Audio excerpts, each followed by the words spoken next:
حفظیوں کے خط کا مطالعہ زندگی پیغام استاسی ضابطے برعکس مسیح صلیب ضابطوں سے نپٹی حفظیوں باب دو نہایت اہم باب ہے کیونکہ یہ ظاہر کرتا ہے کہ مسیح اپنے آپ میں ایک نیا انسان پیدا کرنے کے لیے صلیب پر ہوا۔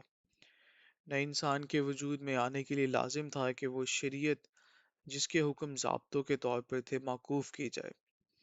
مسیحی یہ تو جانتے ہیں کہ صلیب پر مسیح گناہ پرانے انسان جسم دنیا اور شیطان یعنی ابلیس سے نپٹا، لیکن بہت کم مسیحیوں نے یہ دیکھا ہے کہ صلیب پر مسیح ضابطوں سے بھی نپٹا۔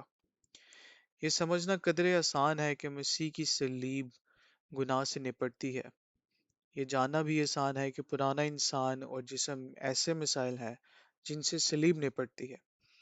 اسی وجہ سے جب ہم نئے عہد نامہ میں پڑھتے ہیں کہ مسیح کی موت دنیا اور شیطان سے بھی نپٹ چکی ہے، تو ان سچائیوں کو سمجھنے میں ہمیں کوئی دشواری نہیں ہوتی۔ تاہم یہ شعور نہیں رکھتے کہ ضابطے بھی ایک نہایت سنگین مسئلہ پیش کرتے ہیں۔ ضابطے طرز زندگی اور عبادت کے مختلف طریقہ کار سے وابستہ ہوتے ہیں۔ بظاہر وہ منفی دکھائی نہیں دیتے، بلکہ اس کے برعکس بہت اچھے محسوس ہوتے ہیں۔ مثال کے طور پر کچھ ضابطے دسترخوان کے آداب سے متعلق ہوتے ہیں۔ کون یہ کہہ سکتا ہے کہ کھانے کے وقت مناسب ضبط اور ترتیب رکھنا اچھی بات نہیں، لیکن مختلف قوموں کے دسترخوان کے آداب مختلف ہیں، اس لیے کھانے پینے کے آداب سے مختلف اصول و ضوابط قوموں کے درمیان تفرقے اور دشمنی کا سبب بنتے ہیں۔ ضابطے عبادت کے معاملہ میں بھی دخل اندازی کرتے ہیں۔ یہودی اپنے ضابطوں کے مطابق خدا کی عبادت کرتے ہیں اور مسلمان اپنے ضابطوں کے مطابق عبادت کرتے ہیں۔ آج مختلف فرقوں کے بارے میں بھی یہی بات درست ہے۔ چونکہ ضابطے بظاہر مددگار دکھائی دیتے ہیں، اس لیے یہ پہچاننا مشکل ہوتا ہے کہ ان کے ساتھ بھی صلیب کے سبب سے نپٹنا ضروری ہے۔ خدا کے مقصد کے سلسلے میں مخلصی انسان کی گراوٹ ہی تمام ضابطوں کا سرچشمہ تھی۔ اگر انسان نہ گرتا تو آج ضابطے نہ ہوتے۔ انسان کو پیدا کرنے کے بعد خدا نے اسے ضابطوں کی فہرست نہیں دی تھی، لیکن جو ہی انسان گرا تو ضابطوں کا داخلہ شروع ہو گیا۔ پھر بابل میں وہ انسان جسے خدا نے اپنے مقصد کے لیے پیدا کیا بٹ گیا اور پراگندہ ہو کر بہت سی نسلوں اور قوموں میں بدل گیا جو ایک دوسرے سے لڑنے لگی۔ اس حالت نے خدا کے ابدی منصوبے کی تکمیل کو ناممکن بنا دیا۔ اگر ہم مسیح کی مخلصی کو خدا کے مقصد کے زاویے سے دیکھیں تو مخلصی کے بارے میں ہمارا تصور بہت وسیع ہو جائے گا۔ اکثر مسیحی مسیح کی مخلصی کو صرف اپنی ذاتی نجات کے نقطہ نظر سے دیکھتے ہیں۔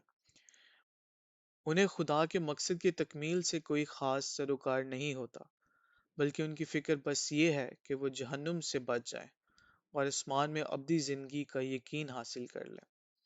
اس طرح صلیب پر مسیح کی موت کے بارے میں ان کا تصور نہایت محدود رہ جاتا ہے۔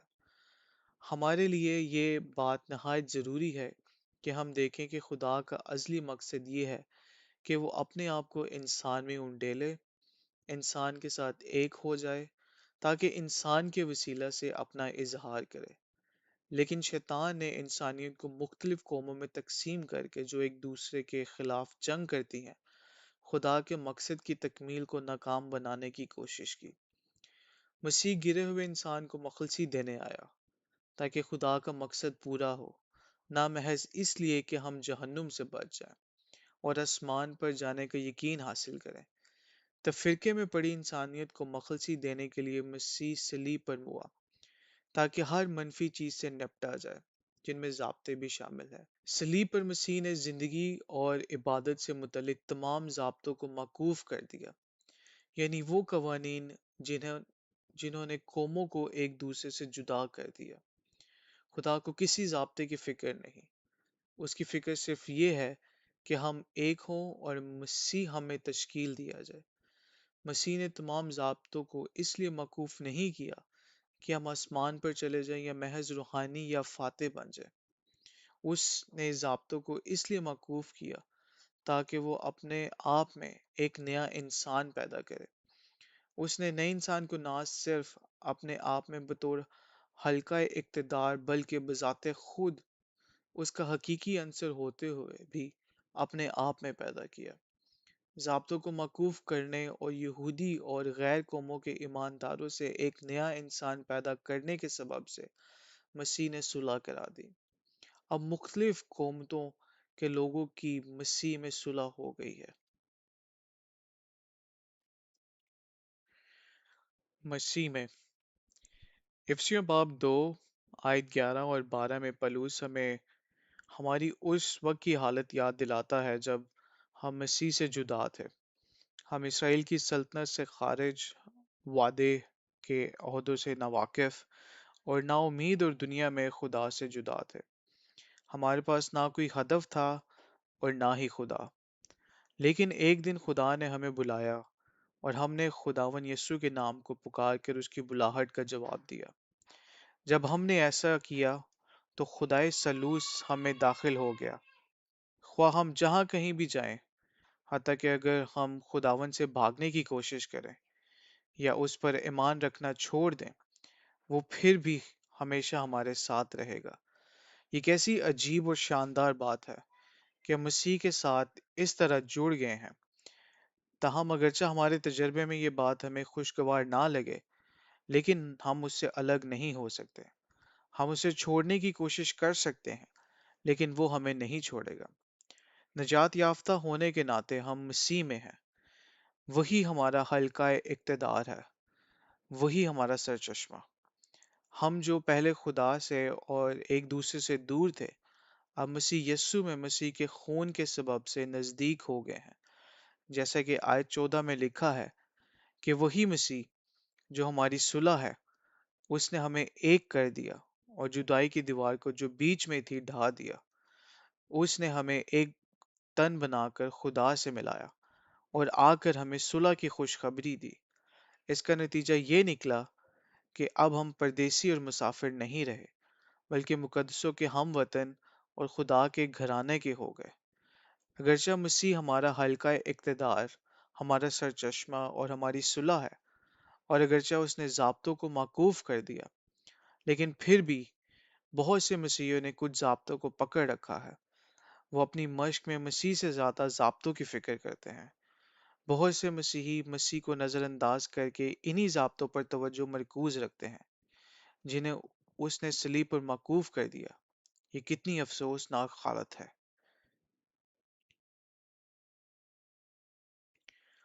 مسیح بطور نیو پر تعمیر ہونا۔ اب ہم مسیح میں ہیں، اس کو وہ منفرد نیو ہونا چاہیے جس پر ہم تعمیر کیے جاتے ہیں۔ افسیوں باب 2 آیت 20 میں پولس رسولوں اور نبیوں کی نیو کا ذکر کرتا ہے۔ اس سے مراد وہی مسیح ہے جس پر رسول ایمان لائے اور جس کو انہوں نے دوسروں تک بہم پہنچایا۔ موسیٰ کی بنیاد شریعت تھی اور نبیوں کی بنیاد نبوت، مگر فقط رسولوں اور نبیوں کی نیو مسیح ہے۔ پہلا کرنتھیو 3 باب آیت 11 میں پلوس نے کہا، کیونکہ سوا اس نیو کے جو پڑی ہوئی ہے اور وہ یسوع مسیح ہے، کوئی شخص دوسری نہیں رکھ سکتا۔ افسیوں باب 2 میں جس نیو کا ذکر ہے، اے خداون یسوع۔ افسیوں باب 2 میں جس نیو کا ذکر ہے، وہ کسی قسم کے ضابطوں سے تعلق نہیں رکھتی، بلکہ مسیح بذات خود ہے۔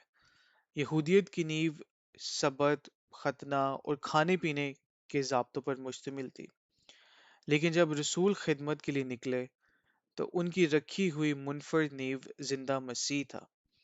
کلیسیا مسیح پر تعمیر ہوتی ہے، نہ کہ ضابطوں یا قوانین پر۔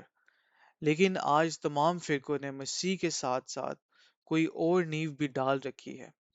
مثال کے طور پر بیپٹسٹ فرقہ میں مسیح کے ساتھ ساتھ غوطہ سے بپتسمہ دینا بطور نیو ہے۔ ایسا لگتا ہے کہ مسیح بطور نیو کے نیچے جماعتی فرقوں نے مسیح بطور اپنی بنیادی نیو کے علاوہ کوئی اور نیو بھی ڈال رکھی ہے۔ کلیسیا مختلف ضابطوں کو نیو کے طور پر استعمال کرنے کی وجہ سے ہٹ کر رہ گئی ہے۔ کاش خداون ہماری آنکھیں کھول دے تاکہ ہم دیکھ سکیں کہ ضابطوں سے چپٹے رہنے کس قدر ہولناک بات ہے۔ ہم دعویٰ کر سکتے ہیں کہ ہم نے کلیسیا کو دیکھا ہے، اور ہم یہ اعلان بھی کر سکتے ہیں کہ ہم مقامی کلیسیا کے طور پر عبادت کر رہے ہیں، لیکن اگر ہم اب بھی خاص مشقوں پر اصرار کریں تو وہ مشقیں ضابطے بن جائیں گی۔ نتیجتاً یہ گانگت کی بنیاد کو نقصان پہنچے گا، بلکہ شاید بالکل ہی جاتی رہے گی۔ یہ گانگن کی بنیاد پر عبادت کرنے کی بجائے ہم ضابطوں کی بنیاد پر عبادت کریں گے۔ جب کوئی خاص ضابطہ ہماری بنیاد بن جاتا ہے تو ہم کلیسیا نہیں رہتے بلکہ فرقہ بن جاتے ہیں۔ جب کبھی ہم کسی مخصوص مشق پر اصرار کرتے ہیں تو ہم یگانگت کی منفرد بنیاد کھو بیٹھتے ہیں۔ اسی سبب سے ہمیں دعائیہ مطالعہ کرنے یا خداون کا نام پکارنے جیسی باتوں پر اصرار نہیں کرنا چاہیے، خواہ ہم ان سے کتنا ہی فائدہ کیوں نہ اٹھاتے ہوں۔ وہ باتیں جن کی ہمیں مخالفت کرنا ضرور ہے۔ چند ہی باتیں ایسی ہیں جن کی ہمیں لازماً مخالفت کرنی ہے۔ ان میں بت پرستی، بدکاری، تفرقہ انگیزی اور مسیح کی الوہیت کا انکار شامل ہے۔ کلیسیا میں بتوں کے لیے قطعاً کوئی گنجائش نہیں ہو سکتی۔ بت پرستی خدا کی توہین ہے۔ اسی طرح کلیسیا بدکاری کو ہرگز برداشت نہیں کر سکتی، کیونکہ یہ اس انسانیت کو نقصان پہنچاتی ہے جسے خدا نے اپنے مقصد کے لیے خلق کیا۔ مزید برآں، اگر کوئی بدعتی اور فرقہ پرست شخص تنبیہ کے بعد بھی اپنی تفرقہ بازی سے باز نہ آئے تو اسے رد کرنا لازم ہے۔ چوتھی بات یہ کہ ہم کلیسیا میں کسی ایسے شخص کو قبول نہیں کر سکتے جو مسیح کی الوہیت کو تسلیم کرنے سے انکار کرے، یعنی جو یہ ماننے سے انکار کرے کہ مسیح مجسم ہوا خدا نہیں ہے۔ یہ سب چیزیں خمیر کی مانند ہے جنہیں کلیسیائی زندگی سے ضرور نکال دینا چاہیے۔ لیکن ان چار باتوں کے سوا نئے عہد نامہ میں ہمیں کسی اور سبب سے ایمانداروں کو رد کرنے کا حکم نہیں دیا گیا۔ رومیو باب 14 آیت 1 کے مطابق جب کسی شخص میں ایمان موجود ہے تو ہمیں اسے قبول کرنا ہے، خواہ وہ کمزور ہی کیوں نہ ہو۔ نئے عہد نامہ میں کہیں یہ تعلیم نہیں دی گئی کہ اگر کوئی شخص غوطے کے بپتسمہ پر ایمان نہیں رکھتا تو اسے رد کر دیا جائے۔ نہ ہی یہ کہا گیا ہے کہ ان بہنوں کو قبول نہ کیا جائے جو سر پر دوپٹہ نہیں لیتی۔ نہ ہی ایمانداروں کو خداوند کی میز پر استعمال ہونے والے پیالے کے سائز یا پاؤں دھونے کی مشق کی وجہ سے رد کیا جانا چاہیے۔ جن چار باتوں کا ہم نے ذکر کیا ان کے سوا کلیسیائی زندگی میں کوئی قانونی پابندی نہیں۔ ہمیں تمام مقدسین کو قبول کرنا ہے اور ضابطوں کے ساتھ کوئی سروکار نہیں رکھنا۔ جو مسیح ہماری صلح، ہمارا سرچشمہ اور ہمارا حلقہ اقتدار ہے، اس کو ضرور ہماری منفرد نیو ہونا چاہیے۔ مسیح کے علاوہ کسی اور قسم کی نیو نہیں ہونی چاہیے۔ ہمیں اس بارے میں اپنے دلوں کا جائزہ لینا چاہیے۔ کیا ہمارے پاس مسیح کے سوا کوئی اور نیو ہے؟ اگر ہمارے پاس کوئی ضابطہ نہیں تو پھر واقعی مسیح ہماری واحد نیو ہوگا۔ کونے کے سرے کا پتھر۔ مسیح کو ہمارا کونے کے سرے کا پتھر بھی ہونا چاہیے۔ کونے کے سرے کا پتھر ہوتے ہوئے وہ دو دیواروں کو جوڑتا ہے، یعنی ایک یہودی ایمانداروں کی دیوار اور دوسری غیر قوموں کے ایمانداروں کی۔ افسیو باب 2 میں مسیح کو خاص طور پر کونے کے سرے کا پتھر کہا گیا۔ جب یہودی معماروں نے مسیح کو رد کیا تو در حقیقت انہوں نے اسے کونے کے سرے کے پتھر کے طور پر رد کیا، جو خدا کے گھر کی تعمیر کے لیے غیر قوموں کو ان کے ساتھ جوڑنے والا تھا۔ اگر ہم کسی ضابطے کو نہیں بلکہ صرف شامل کل مسیح کو تھامے رکھیں تو وہی خدا کے مسکن کی تعمیر کے لیے ہمیں ایک ساتھ جوڑنے والے کونے کے سرے کے پتھر ہوگا۔ عالمگیر کلیسیا اور مقامی کلیسیا۔ آیت 21 میں پلوس بات جاری رکھتا ہے، اسی میں ہر ایک عمارت مل ملا کر خداون میں ایک پاک مقدس بنتا جاتا ہے۔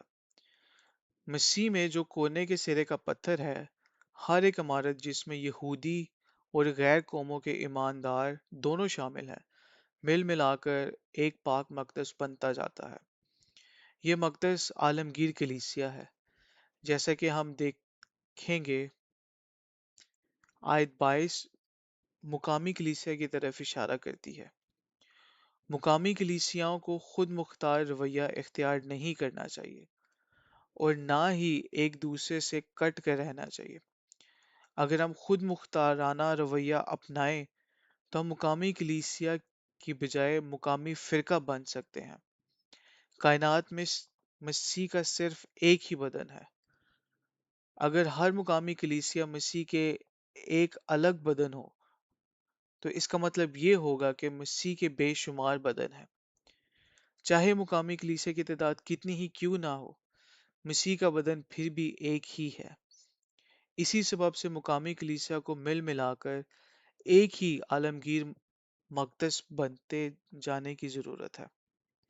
مسیح میں جو نیو اور کونے کے سرے کا پتھر ہے، ہر ایک عمارت یعنی عالمگیر کلیسیا مل ملا کر خداون میں بڑھتی جا رہی ہے۔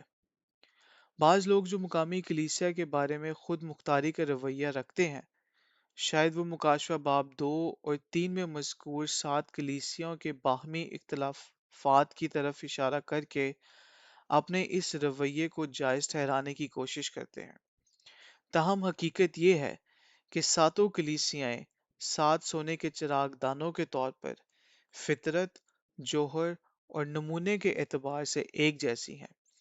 مزید برآں ابدیت میں نئے یروشلم کی اپنی چاروں سمتوں میں ایک ہی صورت اور ایک ہی مواد ہوگا۔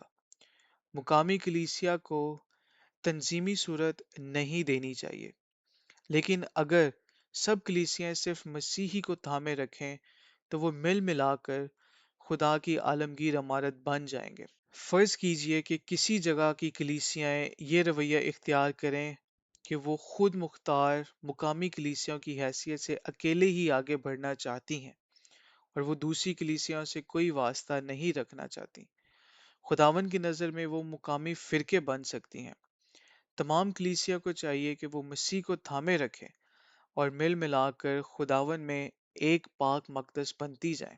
جب کلیسیائیں مل ملا کر پیوستہ رہتی ہیں تو ایک کلیسیا جس بھی دولت کا تجربہ کرتی ہے وہ خود بخود باقی سب کلیسیوں میں منتقل ہو جاتی ہے۔ مثال کے طور پر ڈاکٹر کسی انسان کے بازو میں انجیکشن لگاتا ہے، مگر وہ مادہ تھوڑی ہی دیر میں پورے جسم میں پھیل جاتا ہے۔ اسی طرح سارا بدن اس انجیکشن سے فائدہ اٹھاتا ہے۔ یہ کتنی بے وقوفی ہوگی اگر بدن کے کچھ اعضاء یہ سمجھے کہ انجیکشن صرف انہی کے لیے ہے۔ جو کچھ ایک کلیسیا کو ملتا ہے وہ پورے بدن کے لیے ہوتا ہے۔ چنانچہ ہمیں مسیح کے کسی بھی تجربے کو اپنی مقامی حد تک محدود کرنے کی کوشش نہیں کرنی چاہیے۔ ہمیں یہ شعور رکھنا چاہیے کہ مسیح میں سے جو کچھ بھی ہمیں ملتا ہے وہ بدن کے باقی حصوں میں منتقل ہونے کے لیے ہے۔ آیت 22 میں پولس کہتا ہے، اور تم بھی اس میں باہم تعمیر کیے جاتے ہو تاکہ روح میں خدا کا مسکن بنو۔ یہاں لفظ بھی اس بات کی نشاندہی کرتا ہے کہ آیت 21 میں تعمیر عالمگیر ہے اور اسی آیت میں تعمیر مقامی بھی ہے۔ سیاق و سباق کے مطابق آیت 21 میں مذکور مقدس عالمگیر ہے، جبکہ آیت 22 میں بیان کردہ خدا کا مسکن مقامی ہے۔ مسیح میں بھروسہ رکھنا۔ تمام تر گفتگو کے بعد جس میں ہم نے ضابطوں کو تھامنے رکھنے کی بجائے مسیح کو تھامنے رکھنے کے بارے میں بیان کیا، بعض لوگوں کے دل میں اب بھی بپتسمہ کے طریقہ کار جیسی باتوں کے بارے میں سوالات باقی رہ سکتے ہیں۔ ایسے سوالات اس بات کی علامت ہو سکتے ہیں کہ سوال کرنے والے کے دل میں اب تک ضابطے موجود ہیں۔ اس کے باوجود بعض لوگ اصرار کے ساتھ یہ کہہ سکتے ہیں کہ ہمیں عملی ہونا چاہیے اور یہ جاننا ضروری ہے کہ نئے ایمان لانے والوں کو بپتسمہ کس طرح دیا جائے۔ جب کبھی ہمیں اس قسم کے عملی مسائل کا سامنا ہو تو ہمیں آیت 18 میں پلوس کی بات کو یاد رکھنا چاہیے، کیونکہ اس کے وسیلہ سے ہم دونوں کی ایک ہی روح میں باپ کے پاس رسائی ہوتی ہے۔ بحث و تکرار کرنے کے بجائے ہمیں اپنی روح کی طرف رجوع کرنا چاہیے، دعا کرنی چاہیے اور رفاقت رکھنی چاہیے۔ خداوند قریب ہے، موجود ہے اور دستیاب ہے۔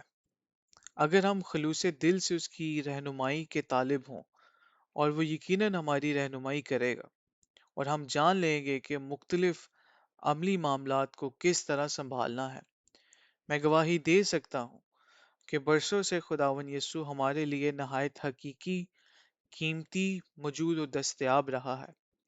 ہمیں محض ان تمام باتوں کے بارے میں جو ہمیں درپیش ہیں، اپنے آپ کو اس کے سامنے کھول دینا ہے۔ ایسا کرتے ہوئے ہمیں ہر اس خیال کو ترک کرنے کے لیے تیار ہونا چاہیے جو ہمارے دل و دماغ پر قابض ہے۔ پھر خداوند ہمیں زندہ طور پر راہ دکھائے گا۔ کلیسیا سے متعلق اپنی فکر میں ہمیں یہ بات یاد رکھنی چاہیے کہ مسیح کلیسیا کو پالتا اور پرورش کرتا ہے۔ وہ کلیسیا کے بارے میں ہم سے کہیں زیادہ فکر مند ہے، چنانچہ ہمیں اس پر بھروسہ رکھنا چاہیے۔ جب تک ہمارے درمیان بت پرستی، تفرقہ بازی، بدکاری یا مسیح کی الوہیت کے انکار سے متعلق کوئی بات موجود نہیں، تب تک اگر کوئی غلطی بھی ہو جائے تو وہ سنگین نہیں ہوگی۔ ضابطوں کو تھامے رہ کر غلطیاں کرنے سے بچنے کی کوشش نہ کریں۔ ہمارا اعتماد شامل کل مسیح پر اور فقط اسی پر ہونا چاہیے۔ اگر ہمارا بھروسہ مسیح کے سوا کسی اور چیز میں ہوگا تو وہ چیز ایک ضابطہ بن جائے گی جو کلیسیائی زندگی کو نقصان پہنچائے گی۔ لیکن اگر ہم مسیح کو اپنے سب کچھ کے طور پر لیتے ہیں تو دنیا بھر کی تمام مقامی کلیسیاں صحیح طریقے سے بڑھیں گی اور آگے بڑھتی چلی جائیں گی۔